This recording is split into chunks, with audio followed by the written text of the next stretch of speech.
wanta ofiin keessa dhaabattu waa'ee namaa odeessuu malee kan kee immoo maaf hin agartu. Mudaa isa kan kee dhoksite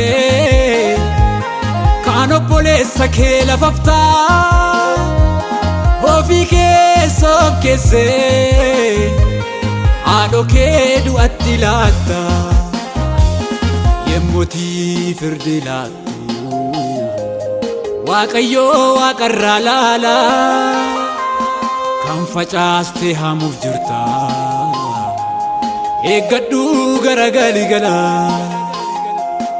yemmuutii firdi laattu Waaqayyoo waaqarraa laala kan facaaste haamuuf jirta eeggadhu garagali gala.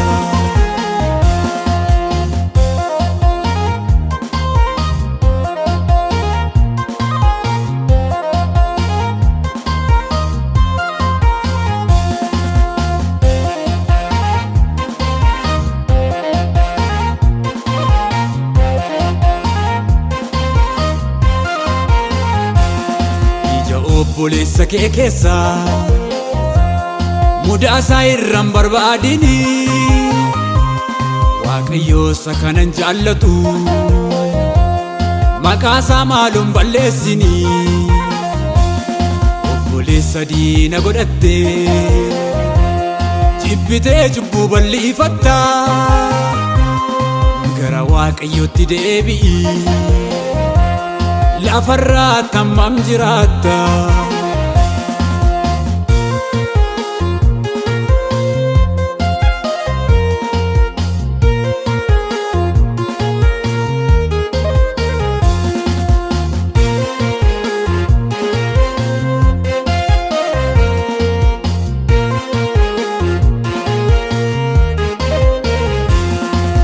Hin jibbini jaalala afuuraa sana qabaadhu hin ajjeesini abboommii shanaffaa sana yaadadhu. Jaalalatu mootummaa Waaqayyoo sitti agarsiisa Yesuustu jaalalaan siif kenneeroo lubbuusa yemmuutii firdi laattu Waaqayyoo waaqarraa laala kan facaaste haamuuf jirta eeggadhu garagali gala yemmuutii firdi laattu Waaqayyoo waaqarraa laala kan facaaste haamuuf jirta eeggadhu garagali gala.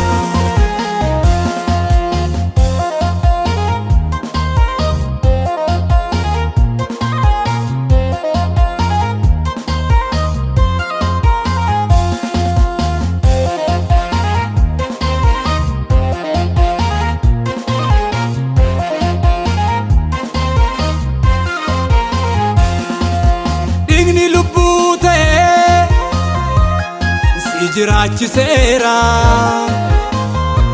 Yesuus lubbuu kennee jaalalaan mo'eera. Dhiigni lubbuu ta'ee si jiraachiseera Yesuus lubbuu kennee jaalalaan mo'eera. Karaa mootummaan Waaqayyoo karaa jibbitu irra ba'a jaalala qabaadhu maaloo jaalaalumatu danda'a. Karaa mootummaan Waaqayyoo karaa jibbitu irra ba'a jaalala qabaadhu maaloo jaalaalumatu danda'a.